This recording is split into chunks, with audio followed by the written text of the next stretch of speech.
A sold-out music festival drawing tens of thousands of people and dominating social media does not mean it is actually making money. In fact, for the vast majority of music festivals worldwide, the first 70 to 85% of ticket sales merely cover the costs to break even.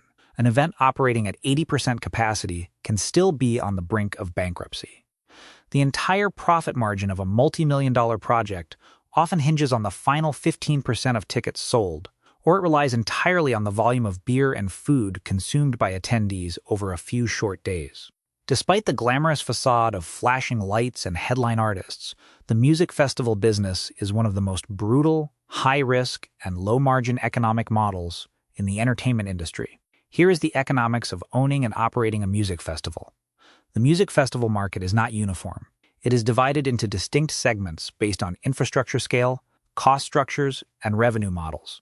First is the local or boutique segment, with ticket prices ranging from $50 to $150.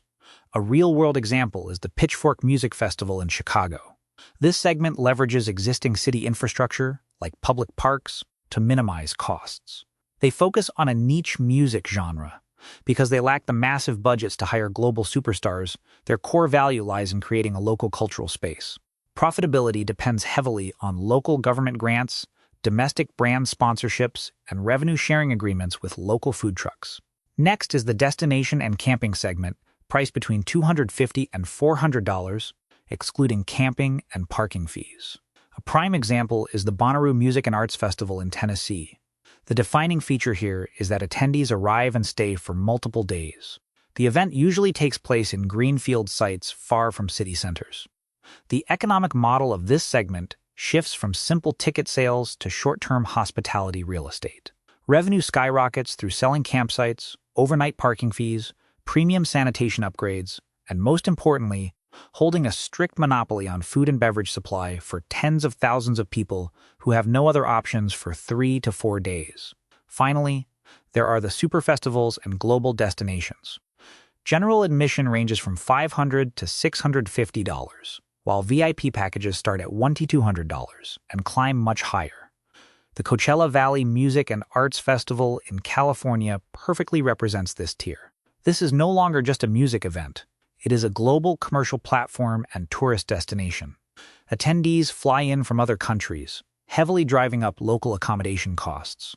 These super festivals sell social status more than they sell a musical experience. The exorbitant prices are offset by massive infrastructure, exclusive artist lineups, and the heavy presence of luxury brands. Operating a music festival involves massive barriers to entry, primarily stemming from sunk costs and monopolistic barriers that outsiders rarely see. For greenfield outdoor festivals, organizers are essentially building a temporary city only to tear it down weeks later. You are not just renting a stage and a sound system. You must install an industrial power grid, clean water supply systems, waste management protocols, miles of security fencing, field hospitals, and internal Wi-Fi networks.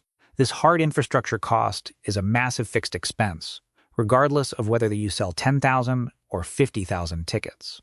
To safely gather tens of thousands of people into a confined space, the cost of permits and insurance is a major cash flow burden. Organizers must pay local governments for police to manage traffic, keep fire departments on standby, and purchase public liability insurance packages.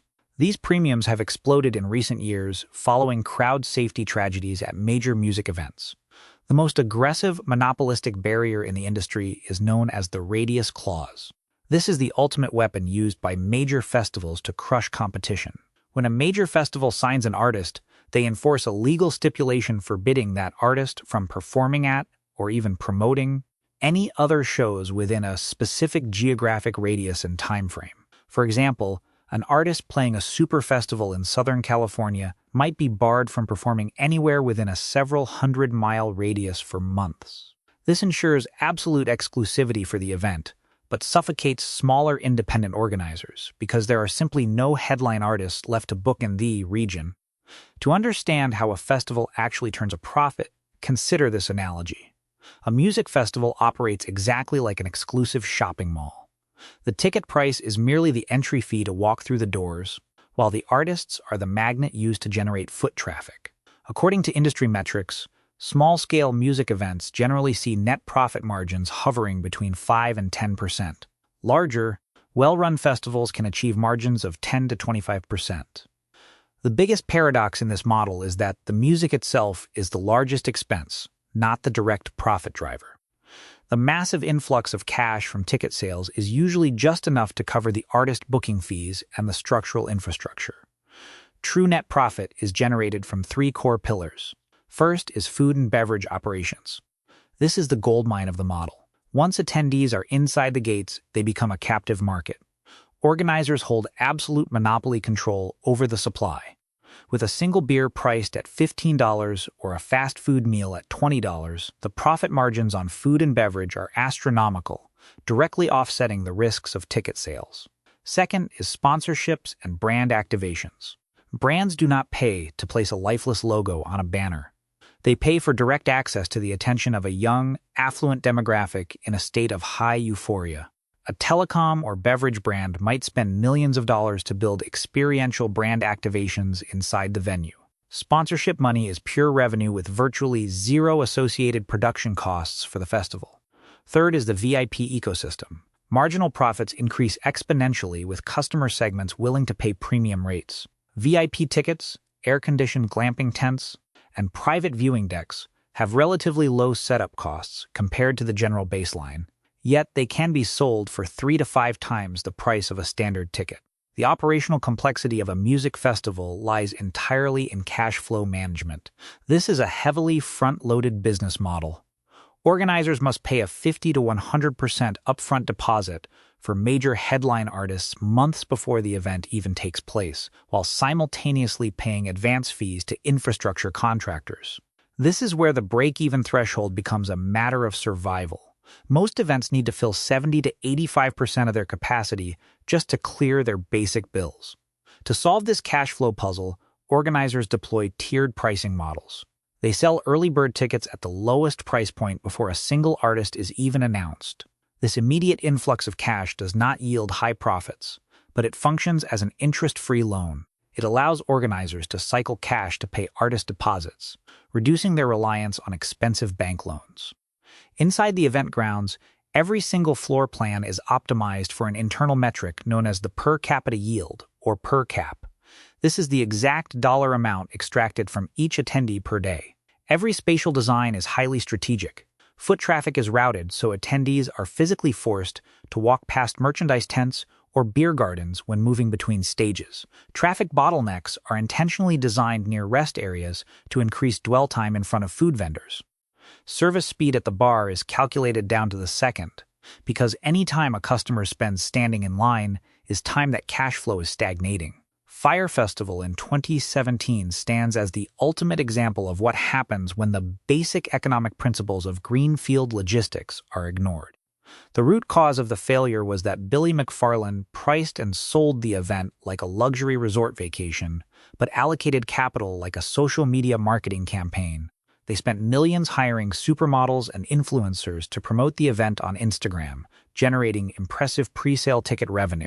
However, they completely miscalculated the sunk cost required to build a temporary city on a remote island in the Bahamas. Instead of investing in sewage systems, waste management, power generation, and safe shelters, the cash flow was entirely drained by artist deposits and marketing. When thousands of paying customers arrived, the infrastructure simply did not exist. Fire Festival collapsed not because it failed to sell tickets, but because its cost structure was fundamentally misallocated. Conversely, Coachella represents an economic model optimized to near perfection. The correct formula here is a precise combination of monopolizing supply and maximizing per capita yield.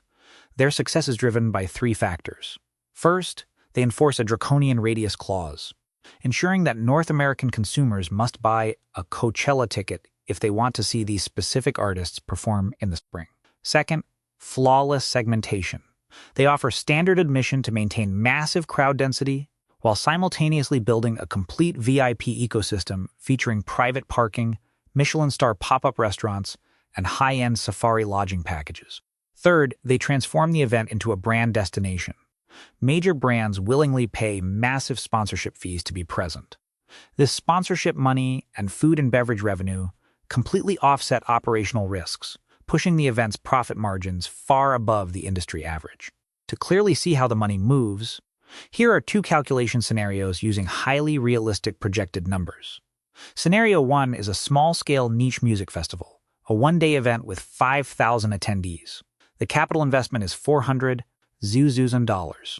This includes $150,000 for artist fees, $120,000 for audio and lighting infrastructure, $50,000 for venue rental and permits, and $80,000 for marketing and operations. The revenue is $465,000.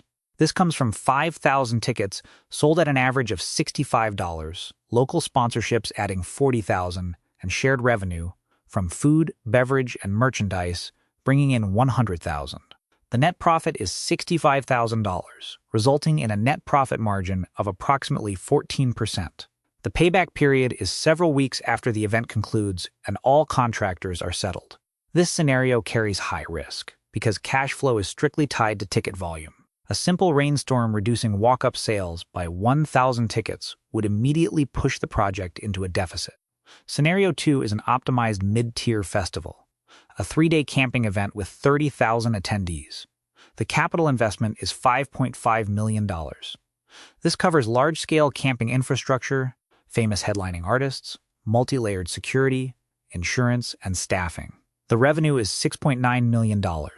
This includes 30,000 tickets at an average of $150, camping and parking services bringing in $600,000, brand sponsorships adding $700,000, and shared food, beverage, and merchandise revenue over 3 days totaling $1.1 million.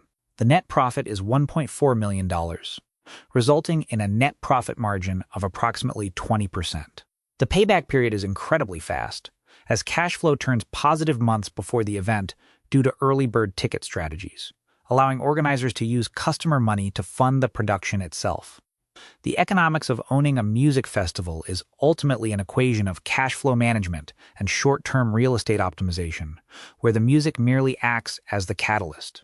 The profit is not found in the roaring crowd. It is found in the operational machinery running behind it. In the festival business, the artist is the bait, the audience is the traffic, and the hospitality infrastructure is what actually collects the cash.